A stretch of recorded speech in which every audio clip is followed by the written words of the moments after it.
Muitas vezes a gente vai lidar com um não de Deus, e o não de Deus é um sim para a nossa vida, porém é um não de Deus dói, o não de Deus machuca, o não de Deus faz a gente sofrer, porque não é a nossa vontade que vai prevalecer, é a vontade de Deus.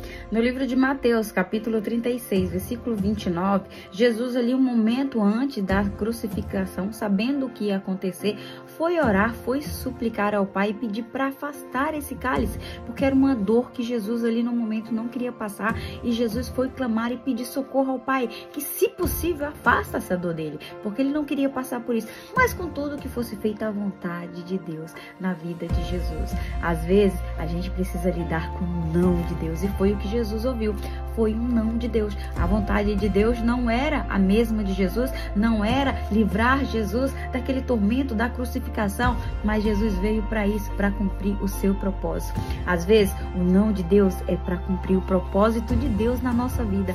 O não de Deus às vezes é temporário, o não de Deus é para às vezes a gente esperar o momento certo. O não de Deus calha com um sim para a nossa vida. O não de Deus é uma bênção para a nossa vida. A gente às vezes quer viver a nossa vontade do nosso jeito, e a gente só vai trazer transtorno e perturbação para a nossa vida, porque o que vai prevalecer é os planos do Senhor. A Bíblia diz que os planos do Senhor são 1000 vezes melhor que o nosso. Então o que vai prevalecer é os planos do Senhor na nossa vida, e a gente precisa ter muita maturidade para saber entender, para entender o não de Deus, porque o não de Deus dói.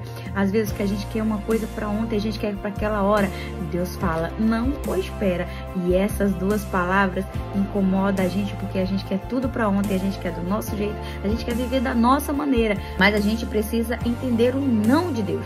O não de Deus é uma bênção para a nossa vida. Encara o não de Deus como um sim para a sua vida. Encare o não de Deus como um milagre para a sua vida.